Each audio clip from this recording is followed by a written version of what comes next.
हम इसको harm reduction के तौर पे इस्तेमाल भी करते हैं। सबसे ख़तरनाक बात ये जो वेप्स आते हैं जिसमें केमिकल्स डलते हैं, आपका बच्चा उसमें अब क्या डाल रहा है। स्मोकिंग सेसेशन है ना, ये पूरी साइंस है। इसमें बहुत सारी अद्वियात भी यूज़ होती हैं, साइकोलॉजिकल मेथड्स भी यूज़ होते हैं। उसका एक मेथड है निकोटीन पाउचेज हैं, लोजेंजेस हैं, स्प्रेज हैं, बबल्स हैं। दुनिया भर की अगर तहकीकात को उठाकर देख लिया जाए, मुख्तलिफ रिसर्चेस को देख लिया जाए, तो ये साबित होता है कि जो ई सिगरेट्स हैं यानी वेपिंग, ये बहुत ज़्यादा ख़तरनाक हैं। और जो लोग इसको फैशन के तौर पर यूज़ करते हैं, बड़े कूल दिखने के लिए इसे इस्तेमाल कर रहे होते हैं, उन्हें अंदाज़ा ही नहीं होता कि ये उन्हें किस कदर और कितना नुकसान पहुंचा रहा होता है। चलें नाज़रीन, और इसी पर हम बातचीत करेंगे। सवालात हैं हमारे, वो डॉक्टर साहब से पूछेंगे। इस वक्त हमारे साथ मौजूद हैं doctor Usama bin Zubair.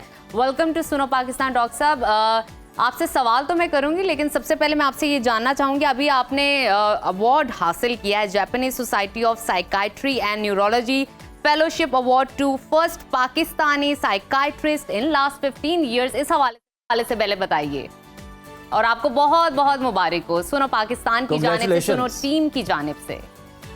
Thank you so much. ये Japanese society of psychiatry and neurology का इनिशिएटिव था, और 40 ईयर से कम जो साइकाइट्रिस्ट जिसकी बहुत ज़्यादा कोई अचीवमेंट्स हैं उसको ये अवार्ड मिलता है। और I had basically presented a research कि स्पिरिचुअलिटी और रिलीजियोसिटी का क्या रोल है ट्रॉमा से रिवाइव करने में। ज़बरदस्त। तो ये चीज़ मैंने वहाँ प्रेजेंट की, और इसमें वो लोग बहुत इंटरेस्टेड थे। आज जिस तरह आपका टॉपिक्स है ना, ई सिगरेट्स वाला जी, तो इससे भी बहुत रिलेटेड चीज़ वहाँ मेरे से बहुत सारे साइकाइट्रिस्ट ने पूछी जो जापान से थे और वेस्ट से थे, कि उनकी सोसाइटियाँ इंडिविजुअलिस्टिक होती जा रही हैं, एक बंदे के गिर्द रिवॉल्व करती हैं। और उन्होंने बाकायदा मुझसे टिप्स मांगी कि आप एक उस माशरे से आए हैं जहाँ पे फैमिली का कल्चर है, जहाँ पे ख़ानदान की बात होती है, लोगों के इकट्ठे रहने की बात होती है, सपोर्ट की बात होती है।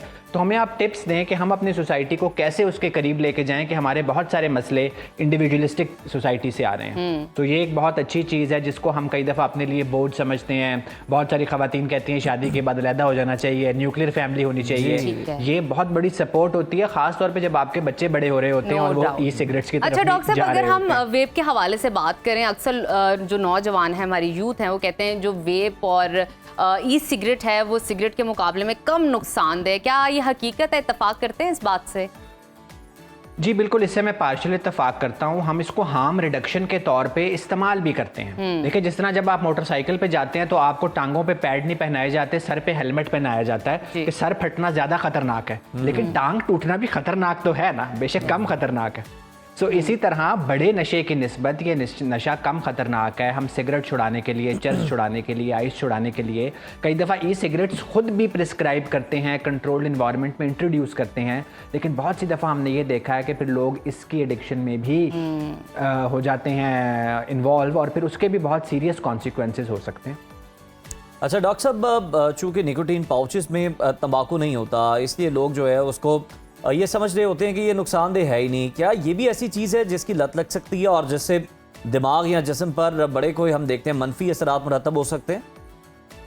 देखिए, एक तो ये बात समझ लें कि उसमें निकोटीन होती है, बहुत कम क्वांटिटी में होती है जी। सो ये हमें समझना पड़ेगा कि वो बिल्कुल निकोटीन फ्री नहीं होते।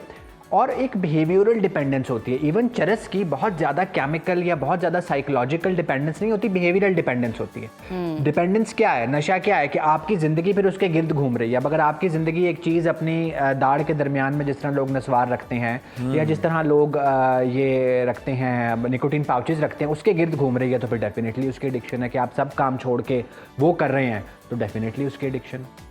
अच्छा डॉक्टर साहब, जॉन हॉपकिंस की तहकीक भी सामने आई है, उसमें उसने कहा कि ये पाउचेस जो हैं, निकोटीन पाउचेस, बहुत ख़तरनाक हैं। एक इससे तो मुंह के मसाइल दरपेश हैं, साथ ही साथ आपको दिल की बीमारियां भी लाहक हो जाती है। इस बारे में क्या कहेंगे? बिल्कुल, देखिए, जैसे मैंने कहा ना कि उसमें केमिकल्स तो हैं।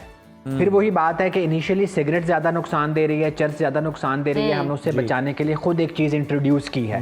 अब अगर तो वो आप डॉक्टर की मदद के साथ ले रहे हैं, टाइम के साथ साथ उसको भी टेपर कर रहे हैं, फिर तो वो ठीक है। लेकिन आप डॉक्टर से प्रिस्क्राइब करा के घर आ गए और घर वालों को भी आपने दिखाया जी मुझे तो डॉक्टर ने कहा है कि ई सिगरेट लो, सही, और उसके बाद फिर आपने घर वालों को भी ब्लैकमेल किया और आपने उसकी एडिक्शन में। फिर सबसे खतरनाक बात, ये जो वेप्स आते हैं जिसमें केमिकल्स डलते हैं, आपका बच्चा उसमें अब क्या डाल रहा है, उस डिवाइस को कैसे इस्तेमाल कर रहा है, ये एक और साइंस है। बहुत सारे बच्चे LSD, आइस और बहुत सारे ऐसे बहुत डेंजरस केमिकल्स उसमें डाल के पी रहे हैं। और पेरेंट्स मुतमईन है कि डॉक्टर ने खुद इसको कहा है कि आप कभी कभी वेप कर लिया करो, और कहानी कहीं डॉक्टर साहब, और जा आपने केमिकल्स की बात की, तो ये डिस्पोजेबल वेप्स में हम देखते हैं कि मौजूद बहुत सारी जो जहरीली धातें हैं, जैसे लीड है या निकल वगैरह है, ये नौजवानों की दिमागी सेहत पर किस तरह असर डाल रही है? देखिए, जो लेड है ना, लेड तो बहुत खतरनाक है। इवन हमने ये देखा है कि जो पेंट्स में डलता है, और जो लोग बहुत क्रॉनिकली पेंटर्स होते हैं, पेंट करते हैं, उनको इनहेल कर करके उस पेंट से प्रॉब्लम्स आना शुरू हो जाती हैं। तो इनिशियली हमें लगता है कि बच्चे एक्टिव हो रहे हैं, हाइपर एक्टिव हो रहे हैं, लेकिन बाद में वो सुस्त हो जाते हैं, उनकी मेमोरी ख़राब हो जाती है, उनके ग्रेड्स डाउन हो जाते हैं, वो अपने गोल्स अचीव नहीं कर सकते, वो अपने कमरे तक महदूद हो जाते हैं। और उनके दिमाग में फिर अगर CT MRI कराएं तो उसमें बाकायदा बायोलॉजिकल चेंजेस नज़र आनी शुरू हो जाती हैं। वो फिर मामला नफ्सियाती नहीं रहता, वो बहुत आगे निकल जाता है। तो जो हमें शुरू में लगता है कि बड़ा माइल्ड सा मामला है कि जी ठीक है, ई सिगरेट जा रहा है, वेप जा रही है, वेलो जा रहा है, बहुत सारी आजकल टर्मिनोलॉजीज हैं। फिर जो बहुत प्रॉब्लम एक जिसमें मैं इशारा करना चाहता हूँ ना, कि हम लोग मॉडर्नाइज नहीं होना चाहते, हम वेस्टर्नाइज होना चाहते हैं। अब वेस्ट में मसले बहुत बड़े बड़े हैं, उसका हल उन्होंने वेप ढूंढा, वेलो ढूंढा, उस पर रिसर्चेज भी पब्लिश की। देखिए, कंज्यूमरिज्म का दौर है। जिसने वीलो इजाद किया है वो 4 डॉक्टरों को भी हायर करेगा, वो एक स्टडी पब्लिश करेंगे कि जी इसके नुकसान आइस से कम है, ज़ाहिर है आइस से कम है। फिर वो उसको मार्केट करेंगे, आप लोग उसको यूज़ करेंगे, और कंज्यूमरिज्म के चक्कर में एक लत में फंसते चले जाएंगे।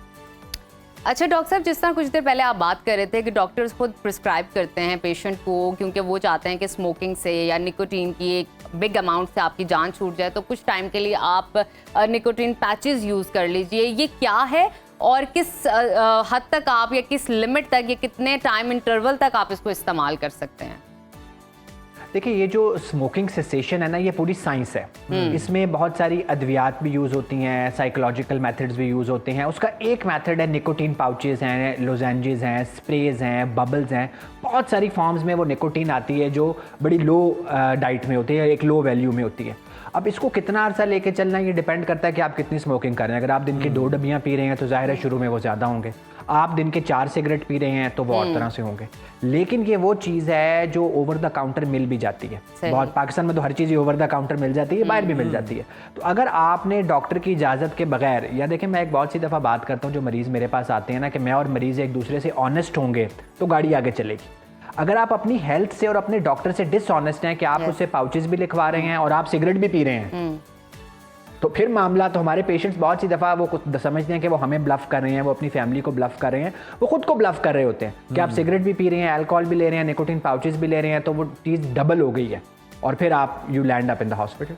अच्छा डॉक्टर साहब, लोग सिगरेट वगैरह से और वेप से जान छुड़ाने के लिए हम देख रहे होते हैं बहुत सारी इस तरह की बबल्स ले रहे होते हैं और बहुत सारे तरीके इख्तियार कर रहे होते हैं। तो क्या ऐसा होता है कि इन चीज़ों की भी आपको फिर एडिक्शन हो जाती है? देखिए, एक बात मैं बहुत सी दफ़ा आपके प्रोग्राम में भी करता हूँ, अपने पेशेंट्स के साथ भी करता हूँ, कि सेहत मिलती है मेहनत करने से। अगर आप सिगरेट छोड़ना चाहते हैं तो आपको मेहनत भी करनी पड़ेगी, और मेहनत साइंसी तरीके से। मेहनत साइंसी तरीके से, दवाई या वो बबल या वो लोजेंजी या वो स्प्रे उस मेहनत का एक हिस्सा है, पूरी मेहनत नहीं है। पूरी मेहनत। अगर आपको ये लगता है कि एक गोली खा के, एक सिगरेट पी के या एक बबल खा के आपकी ज़िंदगी बदल जाएगी और आप एक बहुत पुरानी सिगरेट की लत से छुटकारा पा लेंगे, तो ऐसे नहीं हो सकता। अच्छा, तो अपने डॉक्टर के साथ बैठें, एक प्लान बनाएं, दोनों मिल के मेहनत करें। उस मेहनत का जितना हिस्सा वो बबल या लोजेंजी है वो ज़रूर लें, उस अरसे के लिए लें, वो काम भी करेगी। लेकिन अगर आप ये समझते हैं कि वो एक बबल या एक लोजेंजी आपकी पूरी ज़िंदगी बदल देगी, तो बराए मेहरबानी ऐसा नहीं हो सकता। You have to clear your concepts. बिल्कुल ठीक है। अच्छा डॉक्टर साहब, ऐसे बहुत सारी यूथ हैं, हमारी नौजवान है, जो वेप सिर्फ इसलिए पीते हैं क्योंकि वो कहते हैं कि ये फैशन है, ये हमारा स्टैंडर्ड हाई करेगा, ये हमारी पर्सनालिटी के अंदर एक्स फैक्टर पैदा करेगा। उनके लिए क्या पैगाम देना चाहेंगे?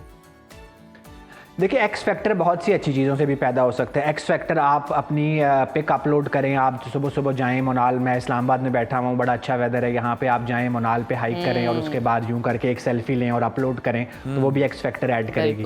आप अपनी किताबों की एक लाइब्रेरी बनाएं, आप साल की 100 किताबें कंप्लीट करें, फिर उसके साथ एक तस्वीर अपलोड करें, तो वो अच्छा एक्स फैक्टर ऐड करेगी। आपके वालिद साहब के पास बहुत पैसे हैं, आप दुनिया घूमें फिरें, आप जाएँ, मैं अभी जापान गया हुआ था, माउंट फ्यूजी मैंने देखी, बचपन में में हम माउंट फ्यूजी पढ़ते थे, आप जाएं वहाँ सेल्फी अपलोड करें, वो एक्स फैक्टर ऐड करेगी। तो एक्स फैक्टर को और ग्लैमराइजेशन को उस चीज़ से लिंक करें जिसका आपका और सोसाइटी से जिसका फ़ायदा है। बिल्कुल ठीक। प्रॉब्लम ये है कि बहुत बड़ी बड़ी स्कूल चेन्स में सिगरेट, वेप, अल्कोहल, कैनबिस 6ठी 7वीं के बच्चों में ग्लैमराइज कर दी गई है वो, और वो कहते हैं कि हम नहीं करते तो लोग हमें तंज का निशाना बनाते हैं, हम आउटसाइडर फील करते हैं। सो थोड़ी सी माशरे की अपनी नॉब्स घुमाएं, मॉडर्नाइज ज़रूर हो, वेस्टर्नाइज ना हो। ये आज का मेन पंच लाइन पैगाम है। बिल्कुल ठीक है, बहुत शुक्रिया। डॉक्टर उसामा बिन जुबैर साहब हमारे साथ मौजूद थे।